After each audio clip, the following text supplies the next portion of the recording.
자, 안녕하세요. 안녕하세요. 자, 오늘도 시작합니다. 지구과학 전사들을 위한 불꽃 지구과학 가이드 이창규입니다. 반갑습니다. 유후, 유후, 유후. 아, 저번에 소리 한 번 안 나와가지고 소리 잘 들어가고 있는지 확인 한번 하고. 자, 저 목 아프니까 한 잔 마시고 하겠습니다. 춘식이. 아, 저번 영상이 첫 영상이라서 약간 좀 세팅을 하고 그리고 좀 이제 처음이다 보니까 아무래도 좀 포멀하게 좀 공식적인 느낌으로 가려고 양복도 입고 막 이랬는데 사람은 역시 바꿔 쓰는 게 아닙니다. 네. 아, 고쳐 쓰는 게 아닙니다. 네, 네, 그렇죠. 역시 꿀잼 인트로를 포기할 수 없기 때문에 2강부터는 바로 인트로 춘식이와 함께 가겠습니다. 이거 아주 쫀득쫀득하니 좋네요. 유후 유후 유후 유후 유후. 자, 그래서 시작하겠습니다. 자, 잘 들어가고 있는지 혹시 모르니까 한 번만 더 확인하고, 네, 구도 나쁘지 않고요. 네, 시작하겠습니다. 저번 시간이 첫 시간이구나. 주주주주 어떤 걸 했었는지 잠깐 화면 멈춰놓고 이렇게 한번 보시면 좋겠죠. 하나 언급할 게 있습니다. 별건 아니고요. 오지훈 선생님께서 수업 시간에 말씀해 주셨는데 1번, 4번 같은 경우에는 지질학적 근거로 봐야 되고, 또 2번 같은 경우는 2번 여기 화석 분포기 때문에 얘는 고생물학적 근거가 되고, 세 번째 남극 빙하 같은 경우는 고기후학적 근거. 이렇게 조금 더 디테일 첨가해 주시면 좋겠고요. 넘어가서 복습 잘 하셨겠죠. 여기 있는 이 각각의 뉴럴 링크 잘 연결해 주셨을 거라고 믿고요. 판이동의 원동력 여러분 교육 과정에서는 중요합니다. 단순히 멘틀의 열대를 뿐만 아니라 중력에 의한 판 자체 움직임도 꼭 기억을 하셔야 된다 하면서 음양 즉시법 또 했었죠? 네, 간단하게 여기 있는 디테일들 기억해 주시면 좋겠습니다. 네, 수학 복습했으면 오늘의 메인 디시 바로 해저 확장설 가겠습니다. 큰 흐름 어떻게 됐죠? 대륙 이동설, 멘틀 대륙설, 해저 확장설, 판구조론 이렇게 갈 건데, 세 번째 해저 확장설로 넘어온 거예요. 해저 확장설 같은 경우는 헤스와 디츠라는 사람이 1962년 시간이 많이 흘렀죠. 62년 정도에 해양지각이 해령을 중심으로 계속해서 확장이 일어나다 보니까 지구는 한정되어 있는 평면에 있죠? 확장 멘트대로 상승해서 찢어져 새로운 판 확장 하다 보면은 분명히 어디선가는 들어가야 되는 곳이 생길 수밖에 없습니다. 그래서 들어가는 지역, 해구. 그래서 해양지각은 해령 중심으로 확장을 하면서 새롭게 생기고, 해구에서 그 해양지각이 소멸하는 일종의 인간의 삶과 같죠. 여기서 태어나서 쭉 밀려나가지고 여기서 죽는 요런 모습으로 이제 되는 거 아니냐. 그러니까 해저가 계속해서 벌어지는 거 아니냐라는 생각을 한 게 바로 해저 확장설의 기본적인 개념이라고 생각을 하시면 되겠습니다. 그쵸? 멘틀이 대류돼. 계속 벌어져. 여기서는 계속해서 새로운 해양지가 생겨. 그러니까 해저는 확장할 수밖에 없어. 해저 확장설이 거기까지만 가면 안 되지. 어느 순간 확장을 하다 보면은 더 이상 지구는 확장할 데가 없으니까 어느 순간은 들어가는 곳이 생길 수밖에 없죠. 그게 바로 해구. 이렇게 잡고 가겠습니다.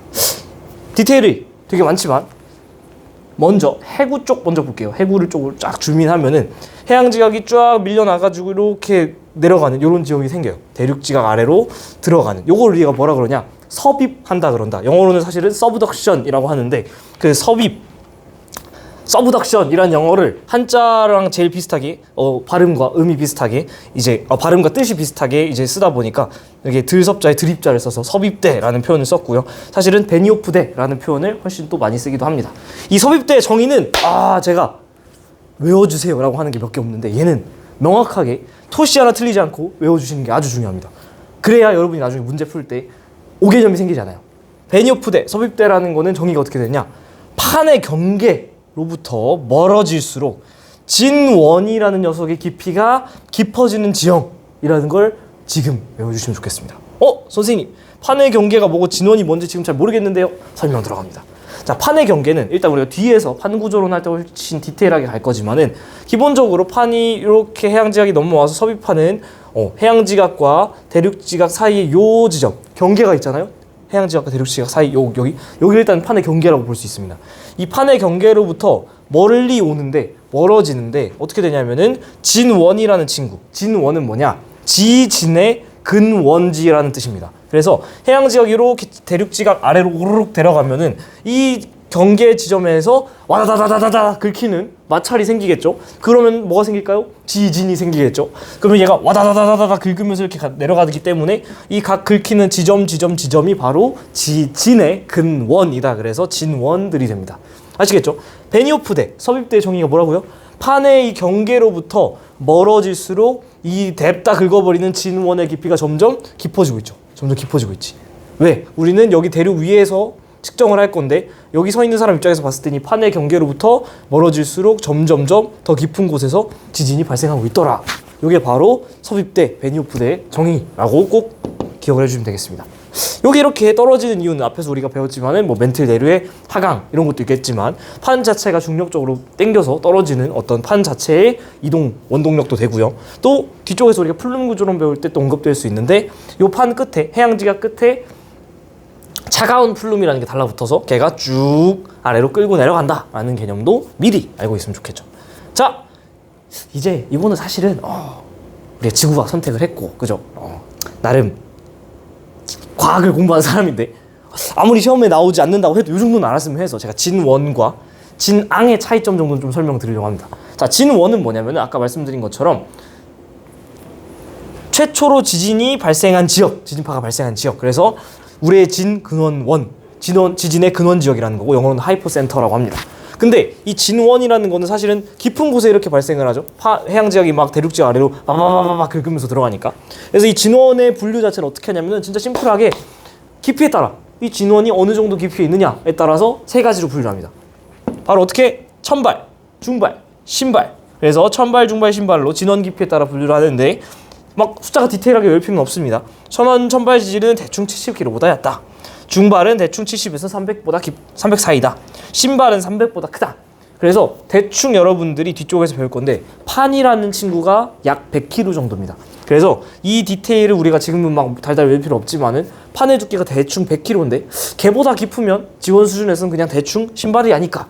걔보다 얕으면 대충 뭐 천발이 아닐까 정도로 해석을 해도 여러분이 문제 푸는데 크게 지장은 없습니다. 됐죠? 이렇게 진원의 깊이에 따라서 지진을 분류하는구나. 근데 우리가 막 70, 300 이상의 깊이에서 생기는 이 진원을 지표에서 관측을 하는데 걔를 쉽게 관측하기가 어렵겠죠. 그래서 실제 이 깊은 곳을 관측할 수는 없기 때문에 이 지진이 발생한 지점을 지표면 위로 끌어올려서 우리가 분석을 합니다. 뭔 얘기냐?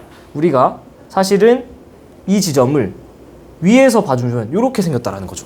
아까 우리 해양지각이 있었고 대륙지각이 있었고 그 사이에 이렇게 경계가 있겠죠. 판의 경계. 우리가 뒤쪽에서 배울 텐데 얘가 이렇게 해양지각이 대륙지각으로 막 밀고 들어오기 때문에 수렴 우리 앞에서 했었네. 수렴 같이 수렴형 경계가 생기고 여기 해구가 있습니다. 그렇죠. 그래서 이 해구가 있는 이 지점을 위에서 보기 때문에 사실 이 대륙지각 아래쪽에서 발생하는 진원들을 이 지표면 위에다가 표시를 할 수밖에 없게 됩니다.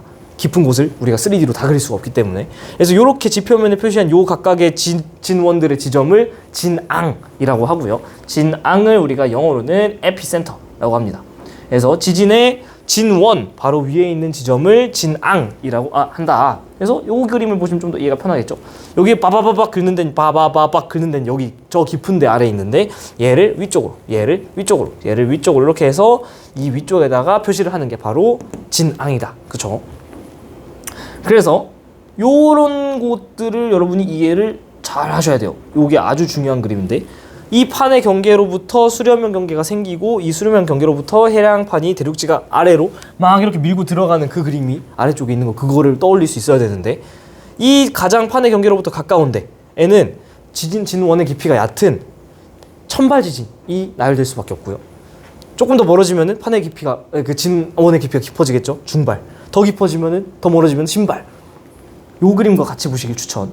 어떻게? 이 판의 경계로부터 가까우면은 조금 깊이가 얕고 좀 더 멀어지면은 점점 더 깊어지죠. 그러다가 엄청나게 깊어지면 300km부터 깊은 신발 지진이 생길 수 있겠지. 그래서 이렇게 생긴 요 그림이 기출문제에 계속 등장합니다. 요 자료 해석이 안 되면 여러분 문제 풀 수가 없어요. 이런 그림을 여러분이 문제에서 봤을 때 이거 판의 경계인데 얘로부터 이렇게 멀어지니까 천발, 중발, 신발 점점 판의 진원의 깊이가 어떻게 돼요? 깊어지네. 이 그림만 보고 여러분 무슨 대답을 할 수 있어야 된다? 그쵸? 베니오프대, 섭입대구나. 제가 아까 말씀드렸던 것처럼 이 섭입대, 베니호프드의 정의는 명확하게 외우셔야 된다. 판의 경계로부터 멀어질수록 진원이 점점 깊어지는 그런 지형을 섭입대 베니호프드라고 한다라는 거. 이렇게 친절하게 단면으로 나오면 여러분이 잘 찾아요. 이렇게 단면으로 나오면은 판의 경계 멀어지네. 근데 점점 진원이 깊어지네. 섭입대 잘 찾으신다고. 근데 얘를 위에서 본 이런 2D 그림을 보시면 여러분이 당황을 하시는데 얘도 마찬가지로 수렴면 경계라는 판의 경계에서부터 멀어질수록 천발, 중발, 신발 점점 진원의 깊이가 깊어지네. 어머 여기 섭입대네. 이렇게 하시면 되겠죠. 됐죠? 자, 그래서 이 해구를 통해서 할 수 있는 얘기는 이 정도가 전체고, 약간 지진 얘기가 나왔으니까 우리가 기왕 지진 얘기가 나온 김에 이 정도는 우리가 과학하는 사람인데 그래도 상식적으로 좀 알아보자고요. 예. 규모 진도 한 번쯤 들어보셨을 것 같아요. 그죠? 예. 규모 진도 둘이 뭐가 다르냐? 규모 같은 경우는 지진 발생 시에 방출되는 에너지의 양을 나타내는 척도. 뭔 얘기냐? 실제 그냥 어떤 에너지 값이기 때문에 얘는 규모 5.0 혹은 뭐 4.1 혹은 뭐 3.3 이런 식으로 디테일하게 나와요. 어떤 에너지 특정 값이기 때문에. 예를 들어서 규모가 5.0이다 그러면은 TNT가 32,000톤이 네, 약간 좀 말이 웃기게 한데 이 정도가 터지는 거라고 하네요. 그래서 나가사키 핵폭탄은 약 규모 7.1 뭐 이렇게 이제 어떤 특정 에너지 값이 나올 수 있다라는 겁니다. 이에 비해서 진도는 관측된 영향, 쉽게 말하면 피해 정도, 내가 얼마만큼의 피해를 입었냐에 따라서 결정되는 척도예요. 그래서 진도 5단계, 뭐 진도 3단계 이렇게 나온다는 거죠. 그러니까 진도 2.7단계 이런 얘기는 없어요. 어떤 특정 단계라고 생각을 하시면 됩니다. 그래서 진도가 예를 들면 5다 그러면 창문이 깨지거나 석고벽에 금이 가거나 나무가 흔들리거나 뭐 이렇다고 합니다. 뭐 진도 4 뭐 이런 식으로 계속해서 로마 숫자로 표기하는 게 바로 진도, 영어로는 intensity, 강도라고 번역을 할 수도 있겠네요. 근데 우리는 과학에서는 그냥 일단 진도, 지진의 선. 규모는 magnitude, 진짜 말 그대로 크기를 얘기를 하는 거죠. 얘는 그래서 특정한 어떤 숫자, 어떤 실제로 이렇게 전파된 에너지량이라고 생각을 하셔도 되겠습니다. 됐죠? 뭐 이 정도는 알고 있어야. 그러니까 종종 그런 기사가 나오죠. 뭐 경주 지진 이러면서 뭐 이 지역은 뭐 진도 4.0의 지진이 4.3의 지진이 발생하여 라고 얘기를 하면은 그 말은 맞았다 틀렸다? 틀렸다. 진도 4.0이란 4.3이라는 말은 없다. 진도 하면은 뭐 4단계, 뭐 5단계 이렇게 단계로 얘기를 해야지 걔가 뭐 진도 4.3이라던가 규모 뭐 로마 숫자 5 이런 얘기는 쓰지 않는다. 이거는 우리가 과학하는 사람으로서 이 정도는 알고 있잖아. 그죠? 자, 그래서 우리가 해저학장설에서 결국에는 해령과 해구 얘기를 하고 있었는데 요 정도 디테일도 우리가 무조건 알고 계셔야 됩니다. 앞에서 말씀드렸던 세계 지도인데 여기서 해구, 아까 말씀드린 것처럼 판이 계속해서 밀고 들어가면서 섭입하는 그런 지형, 그래서 판이 결국에는 소멸하는 그런 지형이 태평양 주변에 요렇게 뺑 둘러서 존재합니다. 해구가 요렇게. 그래서 태평양은 주로 계속해서 판의 소멸이 좀 우세한, 물론 이쪽에 이렇게 동태평양 해령이 살짝 있긴 해요. 근데 대서양 같은 경우는 고말, 꽝, 중초, 쫙 그때 쫙 찢어지면서 만들어진 대서양 중앙 해령이 이렇게 길게 있습니다. 그래서 대서양은 아직까지 계속해서 확장되면서 새로운 해양 지역이 막 만들어지고 있는 지형이다. 잘 보시면 여기는 계속 벌어지면서 판이 여기서 생길 거예요. 여기는 계속해서 들어가면서 소멸할 거예요. 그럼 어느 순간 쫙 가가지고 쫙 모이면서 또 다른 초대륙이 생길 수도 있다 라는 얘기죠. 훌륭하죠. 좋아요. 그래서 해저학장설에서 이 해구 쪽을 아주 그냥 디테일하게 여기서 나올 게 없어요. 죽여놨습니다. 이제 어디로 가냐? 해령으로 갑니다. 해령이 아주 중요한 포인트들이 진짜 너무 많아요. 너무 많아. 가겠습니다.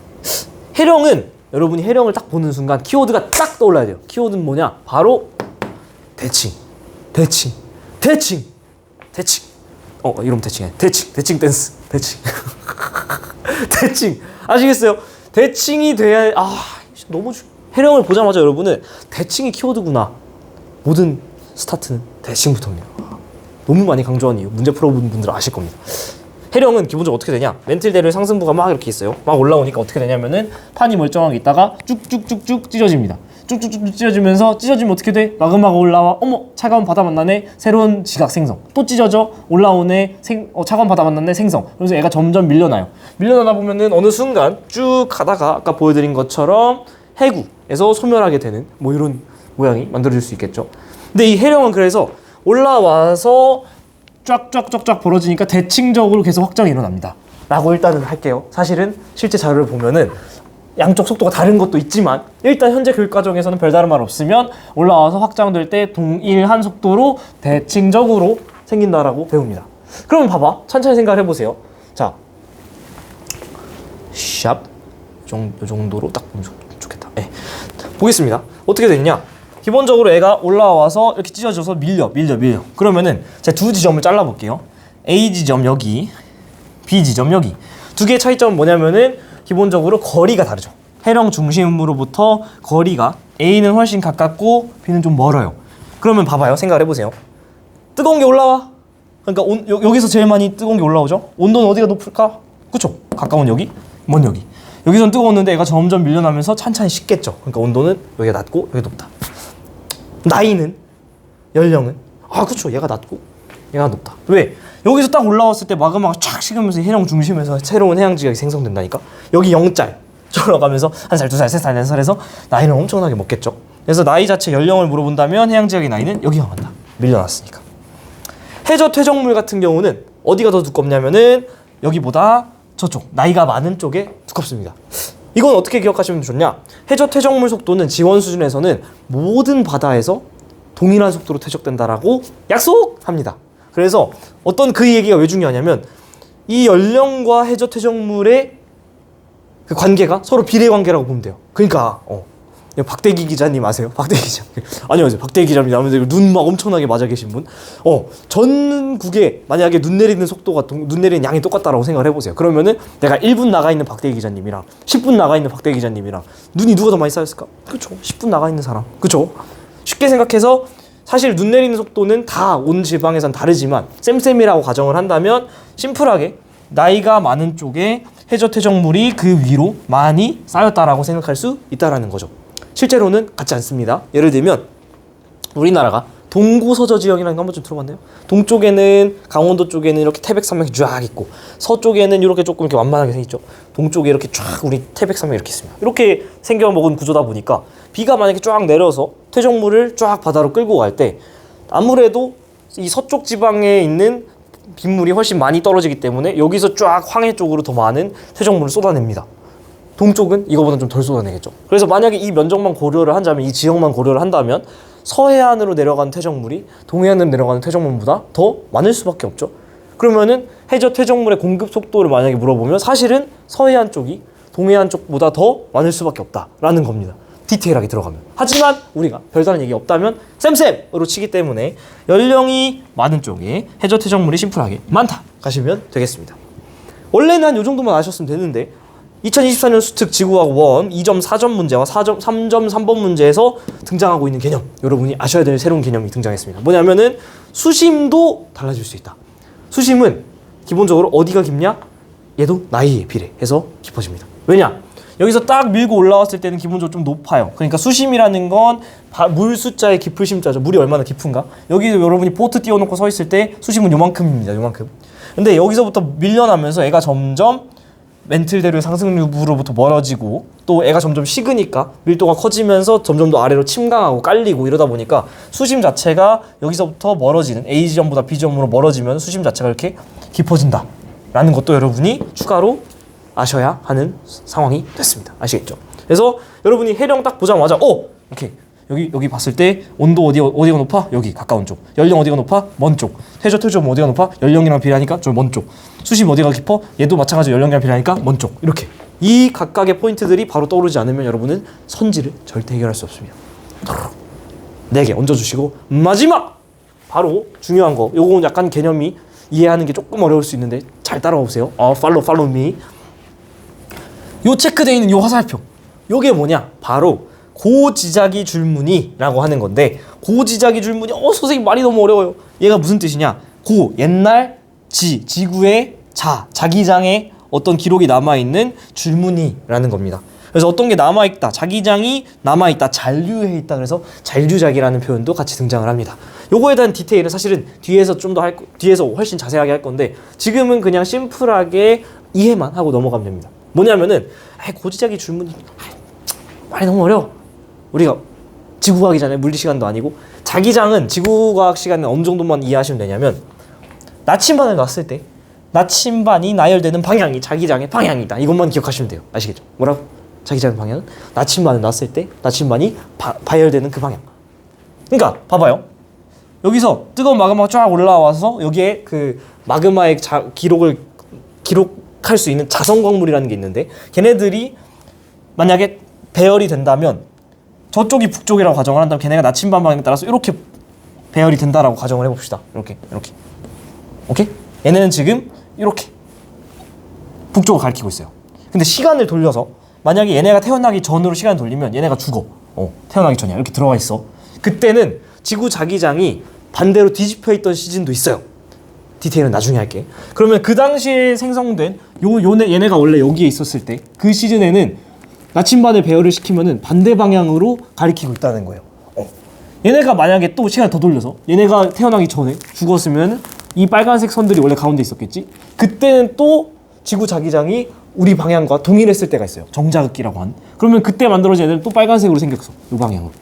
얘네가 또 생기기 전에는 얘네가 죽어서 이렇게 들어가 있을 때는 얘네가 원래 이 해령 중심에 있었을 텐데, 그때는 또 지구 자기장에 뒤집힌 역자극기일 수 있어요. 그러면은 이렇게 뒤집혀 있는. 어쨌든 지구가 정자극기, 역자극기를 반복하는, 나침반의 방향이 이렇게 됐다를 반복을 하는 그런 특성이 있는데, 걔가 그 기록 자체가 해령에 남아 있을 거고, 걔가 올라올 때 대칭적으로 이렇게 나와 있는 우리가 결과물을 보더라라는 게 기본적으로 고지작이 줄무늬, 잔류작에 대한 이야기입니다. 말이 조금 어렵긴 한데 얘에 대해서 사실 디테일을 얘기하지 않고 설명하려니까 더 어려운 것 같아요. 얘는 지금은 그냥 뭔가 고지작이 줄무늬, 잔류작이라는 게 있는데, 걔가 나침반 방향에 따라서 이렇게 뭔가 좀 배열이 되는데 그 기록이 해령에 따라 대칭적이구나 만 일단 기억을 하시고 뒤쪽 갔다가 다시 좀 더 디테일하게 설명해 드릴게요.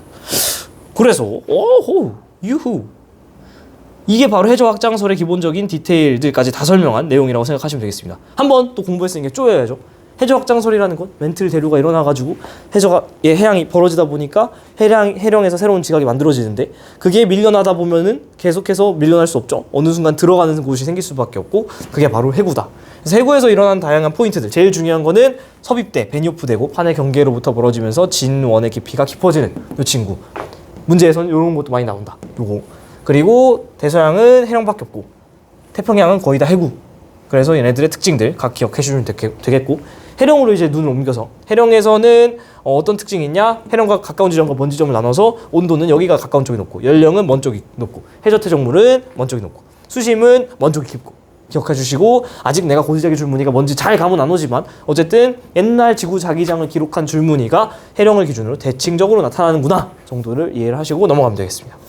여기서 많이들 놓치는 게 뭐냐? 해저 확장설에서 바로 판구조로는 넘어가시는데, 사실 우리가 놓치면 안 되는 게 바로 요 변환단층의 발견이에요. 이런 디테일을 놓치는 순간 여러분들이 약간 개념을 할 때 어려울 수가 있습니다. 변환단층의 발견을 꼭 지금 머릿속에 삽입해 주시면 좋겠어요. 얘는 윌슨이라는 분이 1965년에 이제 얘기를 했는데, 캐나다 지질학자입니다. 근데 이분이 사실 이 변환단층의 발견을 통해서 앞에 얘기했던 모든 이론들, 대륙이동설, 멘틀 대류설, 방금 배운 해저 확장설, 게다가 이 변환단층의 발견을 얹어서 판구조론을 만들어준 거예요. 오케이? 그러니까 얘를 얹어줘야지만 완벽한 판구조론으로 넘어갈 수 있는 거죠. 스토리 라인이. 한 입만.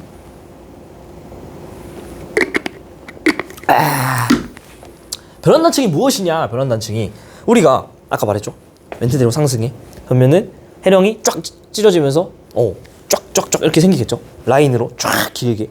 근데 이게 나가가지고 이제 실제로 해령을 조금 분석을 해봤더니만, 해령이 일자로 이렇게 쫙 찢어진 게 아니라 여기 여기 여기 이렇게 해령이 뚝딱 이렇게 일자가 아니라 약간 그 해령이 어긋나 있더래.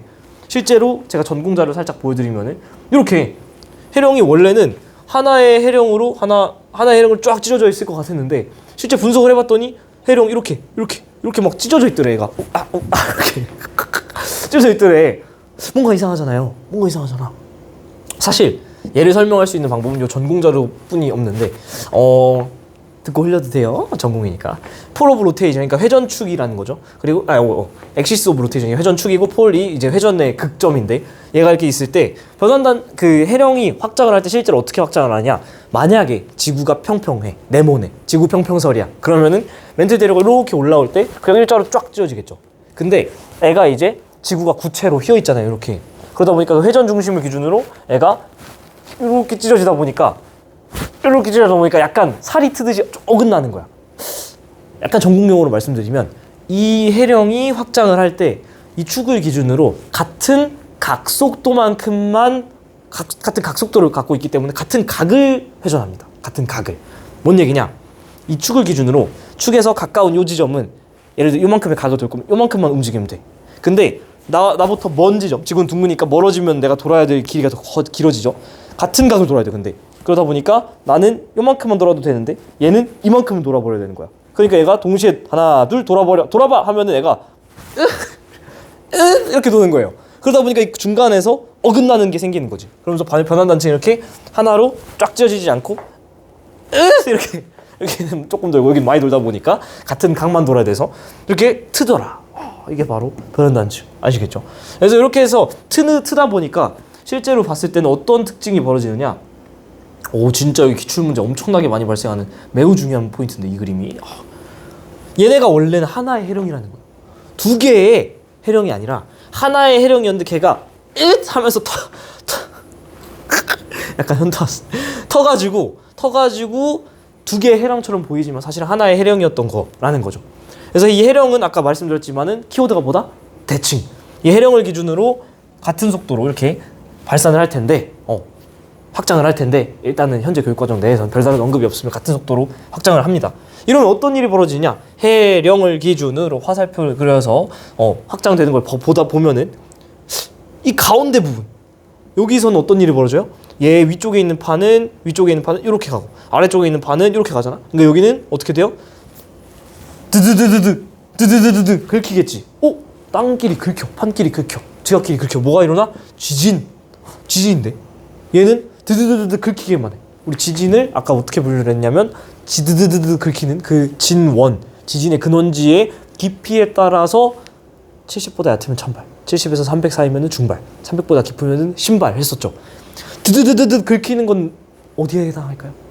그렇죠. 얘는 1000발밖에 안 돼. 1000발 지진밖에 안 된다. 변환단층. 이 지점을 바로 우리가 보존형 경계의 변환단층이라고 하는데 이 변환단층에서는 1000발 지진밖에 안 생긴다. 아주 진원의 깊이가 얕은 친구밖에 안 생긴다라는 거예요. 선생님 그럼 신발은요? 신발은 우리가 뒤쪽에 판 구조로 할 때 디테일하게 할 건데 화끈하게 막 섭입해줘야 신발 지진이 생길 수 있습니다. 긁히는 정도로 절대 안 생겨요. 애가 화끈하게 섭입돼서 판의 경계로부터 멀어질 때 진원의 깊이가 깊어지는 이런 섭입대 베니오프대로 와라락 들어가줘야 그래야지 신발 지진이 생길 수 있고 이렇게 긁히는 정도로는 1000발밖에 안 생긴다. 안 된다. 신발 안 된다. 됐죠? 여기서 판의 경계를 찾아주면 여기 발사량 경계, 여기 발사량 경계, 여기 보존형 경계가 됩니다. 그래서 이렇게 판의 경계가 그려지는데 진짜 집중. 선생님 여기랑 여기는 선이 이렇게 있는데 이렇게 가는데 여기 뭔가 선이 있으니까 여기도 판의 경계 아니에요? 그래서 여기 판이 하나, 둘, 셋, 네 개의 판이 있는 거 아니에요? 하면은 큰일 납니다. 판의 경계는 발사형 경계, 보존형 경계, 발사형 경계, 판의 경계라는 이 친구로만 나눠서 A판, B판, 판은 두 개밖에 없는 겁니다. 아시겠어요? 얘랑 다른 판 이래 보면 큰일 납니다.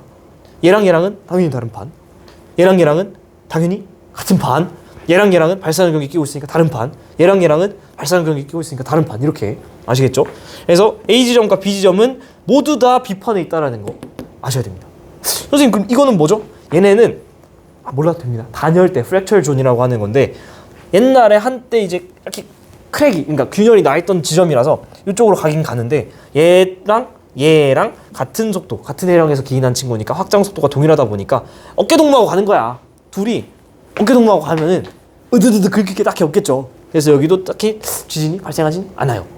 고등학교 범위에서 일단은 안 생긴다고 봐도 돼요. 그래서 여기서는 지진이 안 생긴다라고 이해를 하시면 되겠고요. 지진은 딱 여기 노란색으로 체크한 여기에서만 1000발 지진이 생긴다. 이 지진이 생긴 데를 변환단층이란다.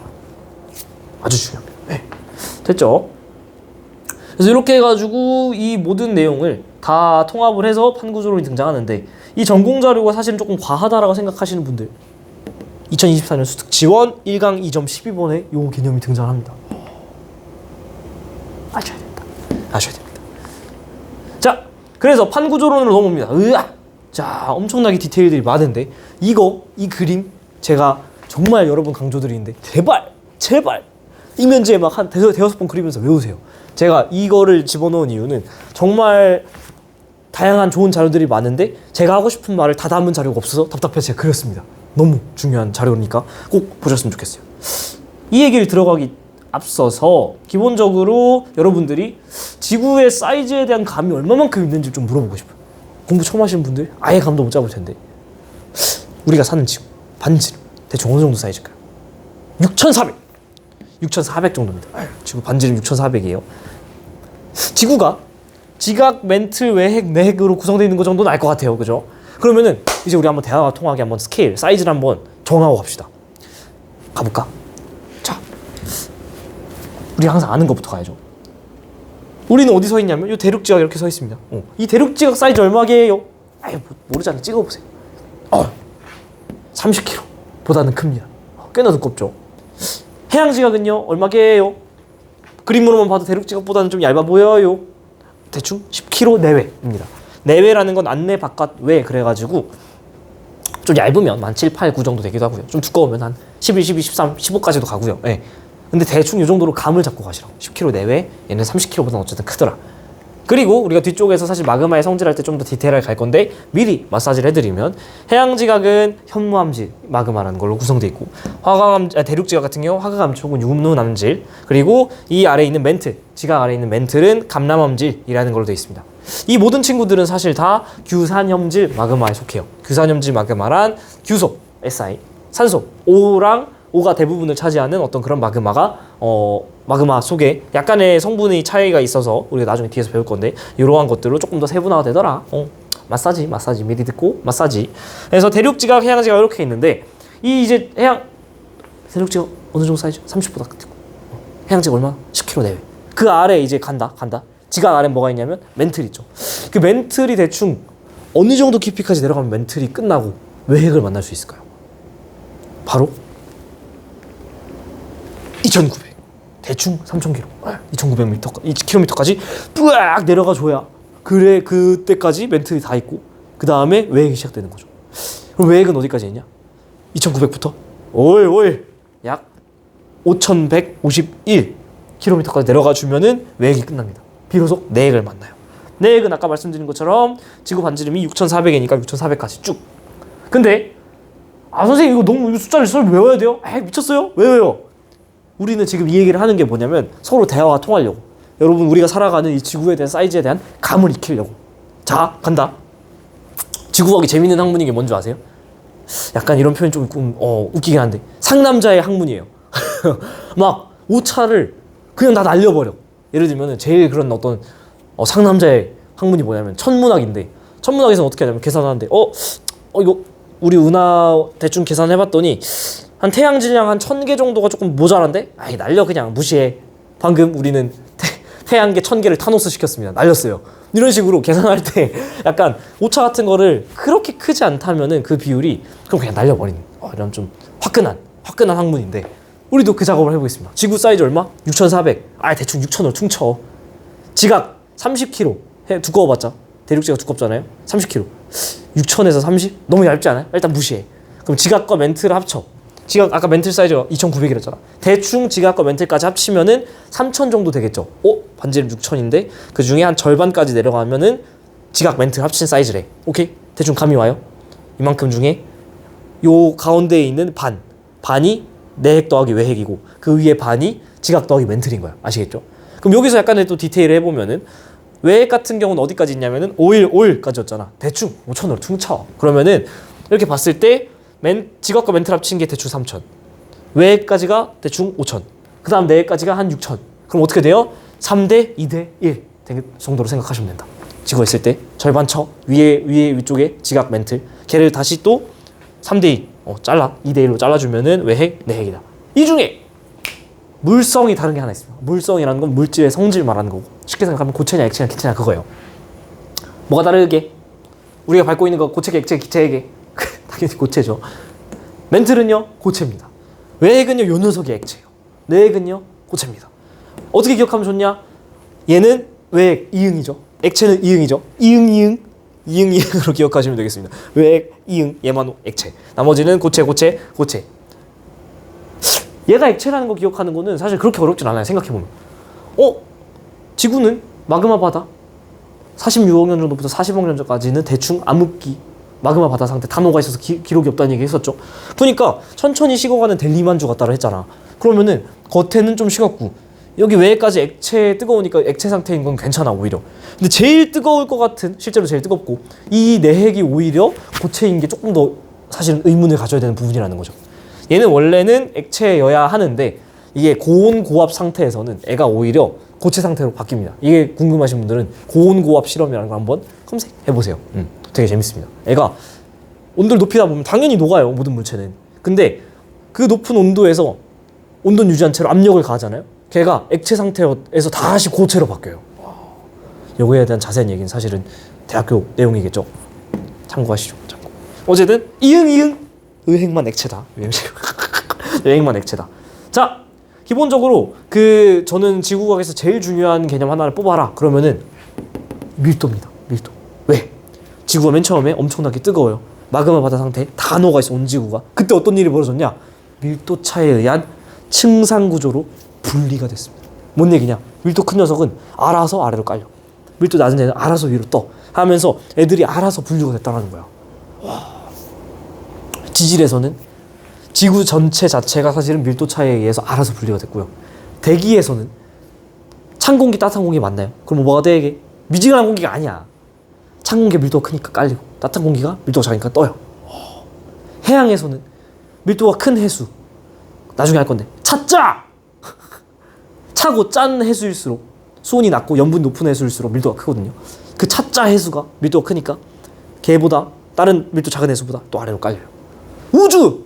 천체에서도 별이 있을 때 밀도가 큰 녀석이 아래로 별의 중심부로 가고요. 밀도가 작은 녀석들이 별의 외부로 밀려납니다. 이 지구의 모든 걸 설명하는, 지구과학의 모든 걸 설명하는 가장 중요한 밀도. 밀도는 로우. 저는 앞으로 이렇게 콩나물 대가리처럼 쓸 건데 밀도 자체의 정의는 뭐냐? 부피분의 질량이에요. 볼륨분의 매스인데 질량은 보존되죠. 별일 없으면. 그래서 사실은 부피에 따라서 밀도가 결정된다고 보셔도 됩니다. 그래서 밀도가 커지려면 어떻게 되냐면은 부피가 작아야 돼요. 대표적으로 차가워. 추워. 이러면 달라붙어야지. 그러니까 부피가 작아지니까 밀도가 커지는. 그러면은 어떻게 되냐면은 애가 밀도가 커지니까 아래로 가라앉습니다. 반대로 막 뜨거워. 그럼 애가 더워. 저리 가. 분자가 서로 밀어내. 부피가 커지겠죠. 질량은 일정한데. 그러면 분모가 커지니까 밀도는 작아지죠. 그래서 밀도가 작아지면 어떤 일이 벌어지느냐? 떠오릅니다. 그래서 기본적으로 이 밀도는 어떻게 돼 있냐? 대륙지각, 해양지각, 멘틀, 외핵, 내핵 순으로 분류가 알아서 돼 있어요. 언제? 마그마 바다 상태일 때. 지구가 엄청 뜨거울 때 알아서 밀도 큰 애들은 알아서 내핵 쪽으로 깔려 있고 알아서 가벼운 애들은 지각 쪽으로 올라와 있더라. 대륙지각은 유문암질이고요. 해양지각은 현무암질이고요. 멘틀은 감람암질이고요.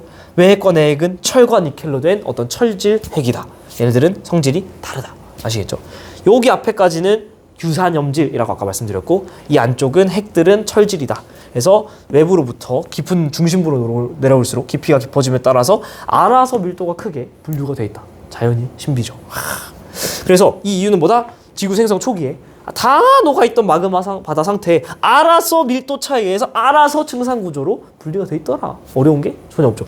지구과학이 저는 개인적으로 너무 좋은 이유가 때를 쓸 필요가 없는 학문이에요. 조금만 공부하면 이렇게 될 것 같은데 네 그대로 돼요. 때를 쓰지 않거든. 나는 매기 바깥으로 나가고 싶어. 안 된다. 그럼 때 쓰는 게 안 되는 아주 좋은 어떤 학문이라고 생각을 해요. 그래서 이렇게 있을 때 이제 대화가 좀 통하지. 대륙지가 있고 해양지가 있고 그 아래 멘틀 이만큼, 외핵 이만큼, 내핵 이만큼인데 대충 3대 2대 1 사이즈로 있다. 3,000km, 5,000km, 6,000km 내려갈 때까지. 자, 약간의 디테일 가겠습니다.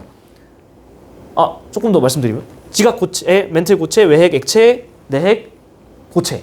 그리고 성질이 어떻게 돼 있냐? 대륙 지각들이랑 멘틀까지는 감람암질, 규산염질이라는 친구고 얘랑 외핵과 내핵은 FeNi, 철과 니켈로 구성되어 있다. 됐죠? 디테일 갑니다.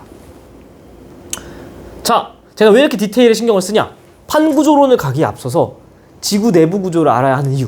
우리가 판이 뭔지 모르잖아. 그래서 판을 지금부터 설명드리려고. 판이 뭔지 설명하겠습니다.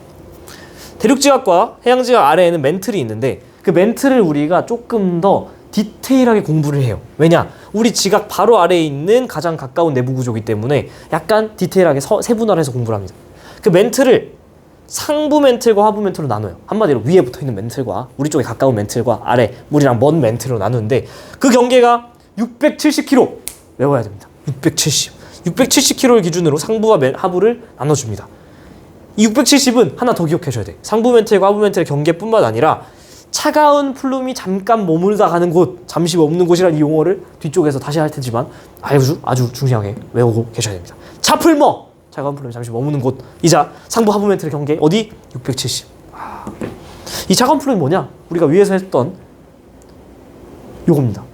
해양지각 끝에 달라붙어서 얘를 끌고 내려가는 요 녀석. 요 녀석이 쭉 끌고 내려가다 어디서? 대충 670. 상부 멘틀과 하부 멘틀 경계에서 잠깐 머물러 있다가 다시 쭉 어디까지 내려가냐? 바로 멘틀과 외액의 경계. 어디? 3000km까지 쫙 내려갑니다. 붙었다가 쫙 내려갔다가 여기서 잠깐 머물렀다가 쫙 내려가서 3000km까지 쫙 내려가요. 요런 운동. 670 중요합니다. 재밌는 건 이 상부 멘틀이 670까지가 있는데 이 중에서도 최상부 멘틀은 우리랑 더 근접해 있잖아요. 얘를 떼서 우리가 또 얘기해요. 이 최상부 멘틀은 뭐냐? 이 지각과 100km 정도까지 묶었을 때 해양지각은 10km 내외, 대륙지각은 30km보다 조금 두꺼워.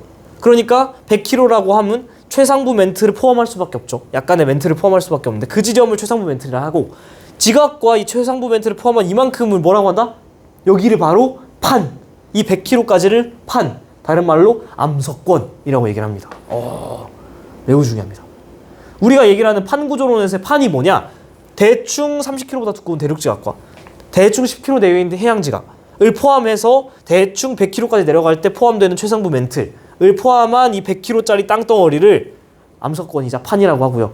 판구조론, 플레이트 텍토닉스라고 하는 이 판구조론은 뭐냐? 이 100km짜리 두꺼운 녀석들이 약간의 두께 차이 당연히 있습니다. 서로 부딪히고 찢어지고 어긋나고 하면서 일어나는 모든 현상을 판구조론이라고 얘기를 하는 겁니다. 아시겠죠? 요 판구조론. 그래서 이 암석권의 조각 같은 경우는 2023년 수능 특강에서도 등장하고 있으니까 같이 문제로 참고하시면 좋겠고요. 이 암석권 판 아래에 이 400km까지 있는 요 깊이, 여기를 우리가 뭐라 그러냐면 바로 야들야들 연약하다, 연약권이라 그러고, 이 연약권의 친구는 왜 야들야들 연약하냐? 부분 용융 살짝 녹아 있습니다. 그래서 뭘 할 수 있냐? 고체임에도 불구하고 대류를 하는 정신 나간 녀석입니다. 그러다 보니까 지진파 같은 경우는 밀도가 클수록 잘 움직이거든요. 속도가 빨라요, 전파 속도가. 근데 이 녀석이 느리게 갈 수밖에 없는. 왜? 살짝 말랑말랑 하니까 전파 속도가 느려집니다. 연약권이라는 친구는 그래서 100km부터 400km까지 존재하는 친구고, 이 친구가 살짝 녹아있기 때문에, 즉 부분 용융이고 대류가 일어나기 때문에 그 위에 얹어있는 이 100km짜리 판이 막 움직일 수 있다라는, 요게 바로 판구조론. 이 얘기를 하려고 지금 지각부터 막 밀도부터 다 설명을 해서 돌고 돌아서 온 겁니다. 처음 공부하는 분들을 위한 완전 노베이스 친구들도 할 수 있는 완전 디테일한 지구학 강의 하고 있습니다. 네. 아까 여기서 뒤쪽 단원이긴 하지만은 디테일로 꼭 알고 계셔야 되는 게 뭐냐? 상부 멘틀과 하부 멘틀 경계인 670을 기준으로 차가운 플룸이 쭉 해양지가 끌고 내려와서 여기서 잠깐 머물렀다가 어디까지 떨어진다? 멘틀과 외액의 경계에서 딱 떨어진다 했어요. 여기 이렇게 쌓이겠죠. 여기서 기출문제 정말 많이 나오는 게 뭐냐면, 여기서 아래가 훨씬 뜨겁잖아요. 차가운 녀석, 차가운 플룸이 내려왔는데 막 온도를 가해줍니다. 열을 받겠죠. 그럼 어떻게 될까? 애가 밀도가 작아지겠죠. 왜? 뜨거우니까 부피가 커져. 질량은 일정한데 부피가 커져. 밀도는 낮아지겠죠. 그러니까 얘는 어느 순간 뜨거운 플룸으로 다시 바뀌어서 상승하게 됩니다. 이게 바로 우리가 플룸 구조론에 대한 기본적인 메커니즘인데 어려운 게 하나도 없죠. 포인트는 뭐냐? 이 외액으로부터 차가운 플룸은 물질 교환을 하지 않고 열 에너지만 받습니다. 오케이? 아주 중요합니다. 여기서 막 그런 얘기를 해. 외액에서 물질을 여기다가 공급해준다. 그래서 얘가 뭐 뜨거운 플룸 밖에서 올라간다. 이런 헛소리에 당하면 된다 안 된다? 안 된다. 얘는 딱 내려와서 차가운 녀석은 그냥 열만 받아가지고 올라가는 겁니다. 아시겠죠? 그래서 어느 순간 뜨거운 플룸이 뿅 올라와서 뚫고 나오면 그게 바로 이제 화산 뭐 이런 게 되는 거죠. 판구조론 이야기를 하기에 앞서서 우리가 이렇게 디테일한 어떤 지구 내부 구조를 제가 전체적으로 설명 다 드렸고, 지각 멘틀 외액 내의 특징과 지각과 최상부 멘틀을 포함한 암석권, 그 아래 살짝 녹아있는 연약권의 특징 너무 중요하니까 플룸까지 얹어가지고 공부를 해주시고, 제발 이 그림 여러 번 그려보면서 여러분이 자기 걸로 만들어주길 바랍니다. 그래서 판구조론의 기본적인 개념은 뭐냐? 지구 표면에 크고 작은 여러 가지 판이 있는데 우리 저 그림 보고 왔으니까 대충 이 판이 이제 무슨 말인지 이해가 되죠? 대충 100kg 지각과 최상부 멘탈 합친 걔네가 상호작용 말을 풀어드릴게. 상호작용 부딪히고 수렴 찢어지고 발산 어긋나고 보존 하면서 지진 화산 스콕 산맥 형성 등이 일어난다는 게 바로 방구조론의 기본적인 정의입니다. 그래서 재밌는 거는 우리가 앞에서 얘기한 것만으로도 되게 재밌는 사실 뽑아낼 수 있어요. 지구가 대충 6,000km를 했는데 그 아래 핵이 3,000km까지 있다 했잖아요. 그러면은 간단한 산수 전체 볼륨은 전체 부피는 파이 r 세제곱이지만 그냥 대충 빼고 2의 세제곱 파이 빼기 가운데 핵은 1이잖아요. 1의 세제곱 파이니까 빼면은 7파이가 남죠. 그러니까 이 전체 지구에서 멘틀이 차지하는 게 멘틀과 지각이 차지하는 게 8분의 7에 해당하고 그 가운데에 노른자처럼 박혀있는 핵은 멘틀 외핵 내핵을 다 합쳐봤자 1밖에 안 되더라.